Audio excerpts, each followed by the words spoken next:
कार्यक्रमामध्ये आज माझ्यासोबत आहेत सिनियर आर्किटेक्ट ललित राणे सर. सिनियर आर्किटेक्ट म्हणण्याचं आणखीन एक महत्वाचं कारण म्हणजे त्यांच्या अनुभवामुळे तर ते सिनियर आहेतच, पण 35 वर्षाहून अधिक काळ ते या क्षेत्रामध्ये काम करतायत. आता त्यांनी सांगितलं की 82 मध्ये त्यांनी ऍडमिशन घेतली तेव्हा आर्किटेक्ट माझ्या ते पहिलं त्यांचे ड्रॉइंग कागदावर कसे असायचे तिथपासून ते आता सॉफ्टवेअर पर्यंतचा प्रवास पण त्यांच्याबरोबर उलगडायचा आहे. हा टेक्नॉलॉजीचा बदल, एकंदर जळगाव मधला बदल इंडस्ट्रियल डेव्हलपमेंट मधला असेल किंवा ओव्हरऑल डेव्हलपमेंट मधला असेल तो सुद्धा त्यांच्याकडनं जाणून घेतोय. त्यांचा स्वतःचा वैयक्तिक शैक्षणिक प्रवास कसा होता तोही आपल्याला विचारायचा आहे. आणि सगळ्यात महत्वाचं आता या क्षेत्रामधले त्यांचे अनुभव काय आहेत की जे पुढच्या पिढीला एक वेगळ्या प्रकारे गायडन्स देतील. या सगळ्या संदर्भात आपण त्यांच्याशी गप्पा मारणार आहे, कारण त्यांचा रेसिडेन्शियल, कमर्शियल, इंडस्ट्रियल, हॉस्पिटल अशा वेगवेगळ्या फोरमवर त्यांचं काम चालू आहे. त्यामुळे त्यांच्याकडनं ऐकण्यासारखं बरंच आहे. त्यामुळे थेट आपण गप्पांना सुरुवात करूया. गप्पांना इथून सुरुवात करायची ते म्हणजे तुमच्या शाळेच्या ह्याच्यापासून की तुमची शाळा कुठली होती, मग कॉलेज कुठलं होतं, तेव्हा आर्किटेक्ट निवडावं हे मोठं डिसिजन कसं घेतलं गेलं, म्हणजे त्याच्या मागची प्रेरणा होती का तुमचं ड्रॉइंग चांगलं होतं त्यामुळे असं वाटलं तुम्हाला, का कुणाच्या तरी इन्फ्लुएन्स खाली तुम्ही आर्किटेक्टला ऍडमिशन घेतली? तो प्रवास कसा होता तो आधी आम्हाला सांगा. इथे भगीरथ इंग्लिश स्कूल म्हणून स्कूल होती, शाळा होती, त्याच्यात शिकलो. त्यावेळेच्या याच्यामध्ये ती शाळा खरंच चांगली होती खूप. आणि बाय अँड लार्ज म्हणजे ओव्हरऑल जी डेव्हलपमेंटला सपोर्ट करणारी होती. काही आणि नेमकं म्हणजे मी 10वीत असताना आमचं घरही बांधलं जात होतं. त्या काळात तसं म्हणजे आर्किटेक्ट कडनं प्लॅनिंग करणं वगैरे हे नसलं तरी माझ्या वडिलांनी ते केलं होतं. ते त्यांना आर्किटेक्ट म्हणजे 3-4 आर्किटेक्टशी त्यांची ओळख होती, आर्किटेक्चर माहिती होतं. मग त्याच्यामुळे नैसर्गिकरित्या आपल्यालाही एक काहीतरी आवड निर्माण होते. ते सगळं मी जवळून बघत होतो आणि त्यामुळे मी तो करिअर पाथ कदाचित निवडला असेल. पण त्यातला मग पुन्हा ड्रॉइंगचा पण एक छोटा मुद्दा. ड्रॉइंग ऍक्च्युली म्हणजे त्यावेळेला 8वी नंतर असं हे असायचं की आयदर तुम्ही टेक्निकल घ्या किंवा ड्रॉइंग घ्या. तर मी ड्रॉइंग घेतलेलं होतं. एलिमेंटरी इंटरमिजिएटच्या एक्झाम्स दिलेल्या होत्या आणि म्हणजे तसं बराच कॉन्शियस प्रयत्न केला गेला होता. पण मग आता असं विचारायचं की या एवढ्या याच्यानंतर इतक्या वर्षांमध्ये आता या याच्यात काम करताना पुन्हा हॉबी म्हणून ड्रॉइंग थोडंफार तरी चालू आहे का? कमी फार कारण ते मागं पडतं या मागं पडतं. आणि आणखीन एक अनुभव तुमचा विचारायचा किंवा जेव्हाची आठवण अशी की जेव्हा तुम्ही आर्किटेक्ट होऊन पासआउट झाला, कुठेतरी तुम्ही थोडं हे केलं असेल, अनुभव घेतला असेल, आणि जेव्हा वैयक्तिकरित्या पहिले जी प्रॅक्टिस सुरू केली आपण, तर त्या पहिल्या प्रोजेक्टची काही आठवण आठवते का? हो, निश्चित. म्हणजे आमचे एक प्राध्यापक होते, त्यांचा बंगला बांधायचा होता. त्यावेळेला मी पुण्याला असायचो आणि इथे मुजे महाविद्यालय, त्याच्या सध्या चेअरमन नंदूदादा बेंडाळे, त्यांची मिसेस ब्युटी पार्लर सुरू करत होती, तर तिचं ब्युटी पार्लरचं इंटिरियर करायचं होतं. अशी 2 कामं माझ्याकडे मी पुण्याला असताना विचारणा झाली आणि मग मी ती कामं करत होतो तेव्हा केली. आणि त्या अनुभवामुळे म्हणजे पुण्यात असताना हळूहळू मला जळगावकडे यायची इच्छा झाली की ते मला कामं मिळत आहेत, इथं पण मिळतील. मग का नाही करायचं, जळगावलाच करूया. मी जळगावला शिफ्ट होऊन गेलो. ओके. आता मग या क्षेत्रातल्या काही प्रश्नांकडे येऊया. त्यातला पहिला प्रश्न असा आहे की आता तुम्ही पुण्या मुंबईला पण काम केलेलं, थोडक्यात आता तुम्ही जळगावला काम करता, इतके वर्ष काम करता, तुम्ही टेक्नॉलॉजीचं स्थित्यंतर बघितलं असेल, तंत्रज्ञान बदलताना बघितलंय, क्षेत्र बदलताना बघितलंय, पण यामध्ये एक कॉमन फॅक्टर राहिला तो म्हणजे अकुशल कामगार. पूर्वी पण अकुशल कामगार होते, आता पण अकुशल कामगार आहेत. तर अशा अनस्किल्ड लेबर बरोबर काम करणं हे कितपत धोकादायक आहे असं तुम्हाला वाटतं, किंवा तुम्ही ती कशी परिस्थिती हाताळता जर कधी वेळ आली तर? माझा अनुभव उलट वेगळा आहे. ज्याला तसं म्हणतो ना आपण अकुशल कामगार, तो तसा बराच आपला म्हणजे रादर ती भारताची ताकद असं म्हटलं पाहिजे की आपली लोक शिकायला उत्सुक आहेत, बदल घडवून आणण्यासाठी उत्सुक आहे. कदाचित म्हणजे जी शिक्षित लोक आहे किंवा समाज आहे तो कदाचित कमी पडतो असं मला जास्त वाटतं. आपण त्यांना सोबत घेऊन गेलं पाहिजे आणि त्यांना सुद्धा एक उर्मी निर्माण झाली पाहिजे असं केलं पाहिजे. बरोबर. माझा तरी अनुभव असा आहे की उलट ही लोक आपण सांगितलेल्या बऱ्याच गोष्टी खूप चांगल्या करतात. भूमितीचं ज्ञान त्यांचं खूप बरं असतं. अच्छा. हे सगळ्यात मोठी सरप्राइझिंग. हे हो सरप्राइझिंगली. म्हणजे एखाद्या समजा चांगल्या शिकलेल्या मुलाला समजा मी एलिप्स काढायला सांगितलं तर त्याला अवघड जाईल, पण आमच्या सुताराला एलिप्स काढता येतो पटकन. वा. ही म्हणजे त्यातले म्हणजे हा ते त्यांच्यातलं स्किल ओळखलं पाहिजे, स्किल ओळखलं अनस्किल्ड मधलं स्किल ओळखलं पाहिजे. पाहिजे असं आहे. बेसिकली उलट दुसरी बाजू अशी आहे की म्हणजे जे आर्किटेक्चर किंवा सिव्हिल इंजिनिअरिंग प्रोफेशन मध्ये की आपण खूप एम्प्लॉयमेंट देणारा व्यवसाय भारतात तो अजून. हो हो.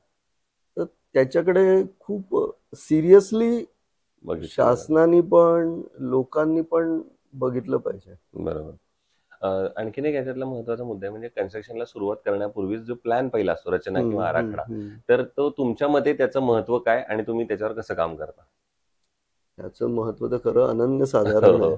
म्हणजे जवळपास आम्ही जेव्हा पहिल्यांदा स्केच करतो हम्म, तेव्हाच बऱ्याचशा गोष्टी खरं म्हणजे ठरत गेलेल्या असतात. हम्म. पण म्हणजे अलीकडचं द्वंद्व जे आहे त्या सगळ्या क्षेत्रातलं ते असं म्हणजे आम्ही जेव्हा प्रोफेशन मध्ये एंटर होत होतो आणि जे लोक म्हणजे जे आर्किटेक्ट्सना भेटायचो ते खूप हे होते म्हणजे डॉन्स होते असे. हो हो.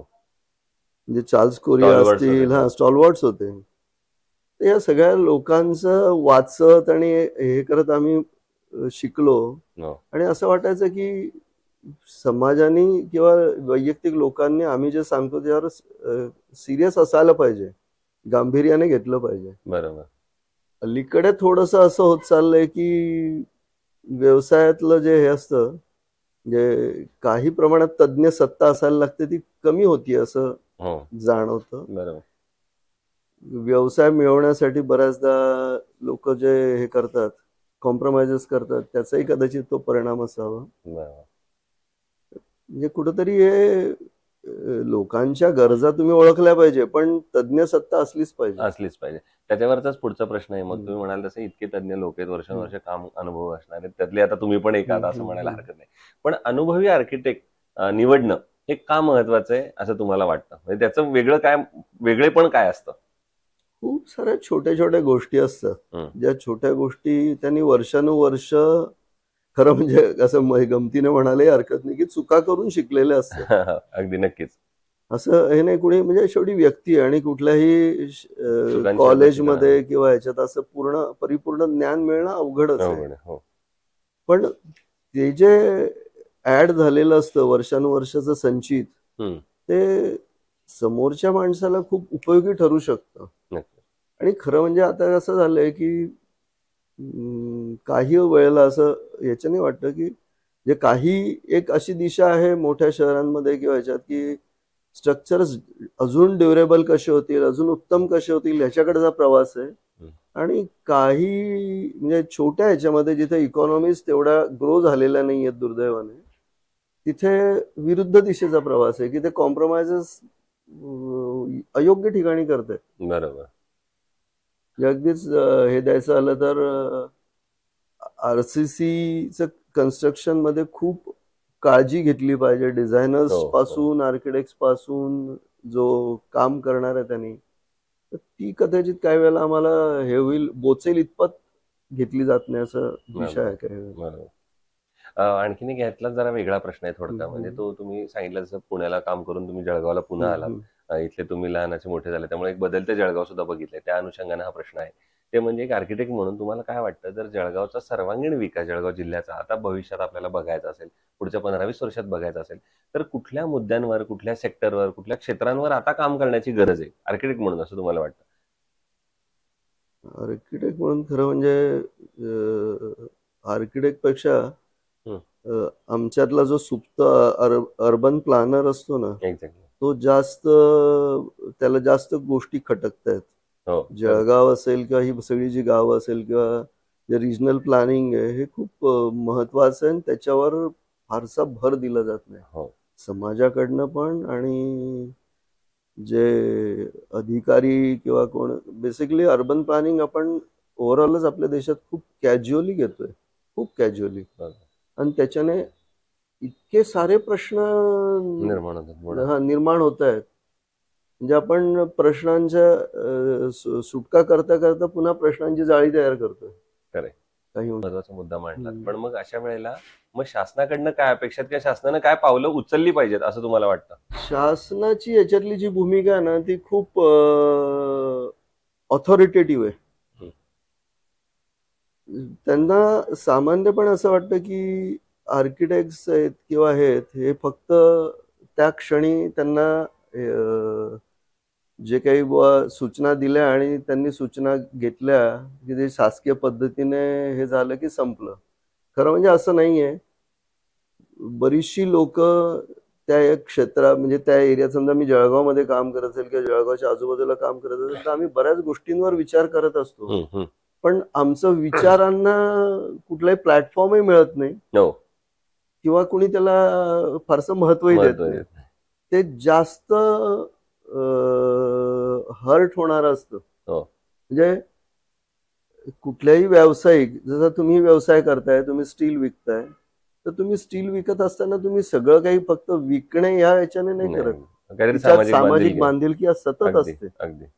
तसं आमच्याही व्यवसायाचं आहे, पण मग ती सामाजिक बांधिलकी अजिबात बघितली जात नाही. आणि इतक्या वर्षाचा ज्ञानाचा अनुभवाचा फायदा सगळ्यांना पण व्हावा असं त्या एरियाला व्हावा असं होत नाही. बरोबर, तेवढ्या याच्याने होत नाहीये जेवढं व्हायला पाहिजे. दुसरं एक असं विचारायचं याच प्रश्नाला रिलेटेड, म्हणजे की तुम्हाला काय वाटतं भविष्यात काय स्कोप असेल या सगळ्या फील्डचा जर ऍट लार्ज विचार केला तर? खरं म्हणजे आर्किटेक्चर किंवा डिझायनिंग जे ओव्हरऑल आता जे नवीन आता जसं युजर एक्सपिरियन्स हे नवीन फील्ड आलेलं हे झालंय, हे सगळ्या ह्याच्यात आपण सातत्याने माणसांच्या दृष्टीने काय काय त्यांना कम्फर्टेबल होईल, लिटरली आपण तसं म्हटलं ना तर वी आर म्हणजे trying to pamper human beings. त्यांना प्रत्येक छोट्या गोष्टीत त्रास व्हायला नको या दिशेला प्रवास आहे मानवाचा. आणि तिच्या डिझायनर्सचा रोल खूप महत्वाचा आहे. अगदी छोट्या छोट्या गोष्टी सुद्धा छान डिझाईन होणं, त्या कम्फर्टेबल असणं, जे नॉर्मल लोकांपासून टिल डिझेबल्ड, बरोबर, हे खूप इसेन्शियल आहे. जर तुम्ही लोकशाहीला मानत असाल तर. लोकशाही संकल्पना शेवटी म्हणजे तुम्ही लोकांसाठी आहात ना, तिच्यात हे अभिप्रेत आहे. बरोबर. आपल्याकडे लोकशाही सुदैवाने खूप बळकट आहे. तर ती बळकट असताना आपला प्रवास या दिशेला होणं अत्यंत आवश्यक आहे. जर आपल्याला एक प्रगत देश म्हणून किंवा समाज म्हणून आपल्याला एस्टॅब्लिश करायचं असेल तर. बरं, पुन्हा कन्स्ट्रक्शन मधला एक प्रश्न आहे, म्हणजे की स्टील निवडताना काय पॅरामीटर्स बघितले पाहिजेत किंवा तुम्ही जनरली बघता आणि मग ठरवता की हे स्टील चांगले किंवा चांगल्या स्टीलमध्ये या गोष्टी असल्या पाहिजेत? नॅचरली आम्ही म्हणजे त्याच्या स्ट्रेंथ वगैरे याच्यावर तर असतोच नेहमी. तुमचं कार्बन पर्सेंटेज वगैरे या सगळ्या बाकीच्या ज्या बाजू असतात त्याच्याबद्दल हे असतो.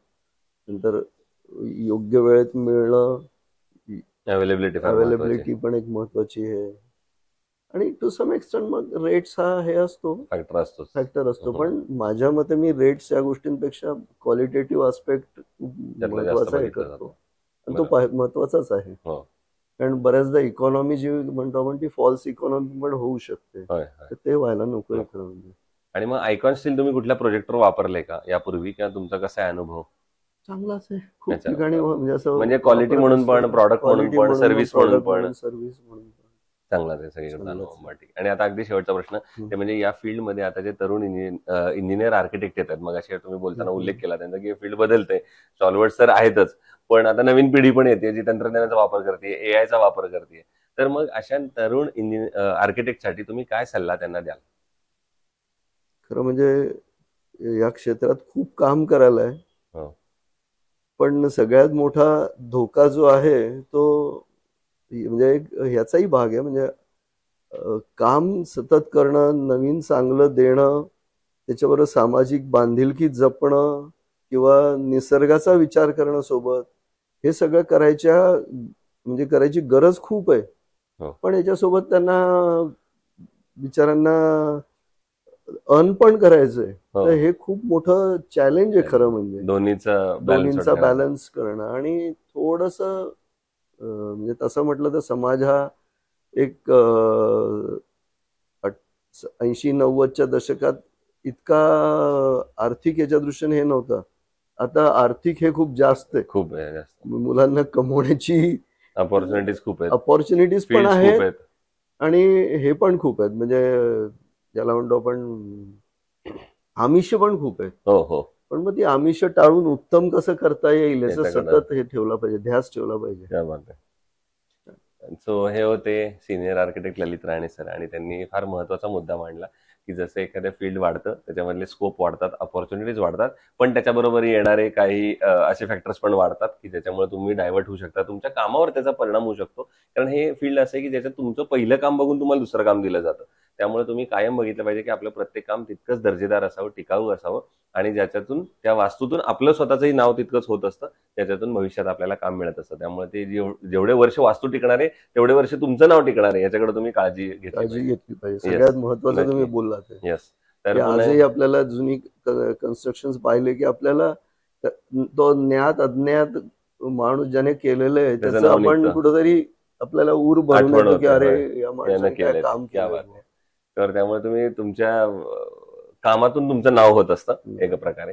त्यामुळे तुम्ही काळजी घेतली. पुन्हा एकदा मनापासून आभार की तुम्ही आलात, आणि भविष्यात सुद्धा असेच उत्तमोत्तम आयकॉनिक प्रोजेक्ट तुमच्या हातून घडावेत, याच आयकॉन स्टील तर्फे मनपूर्वक शुभेच्छा. थँक्यू. थँक्यू.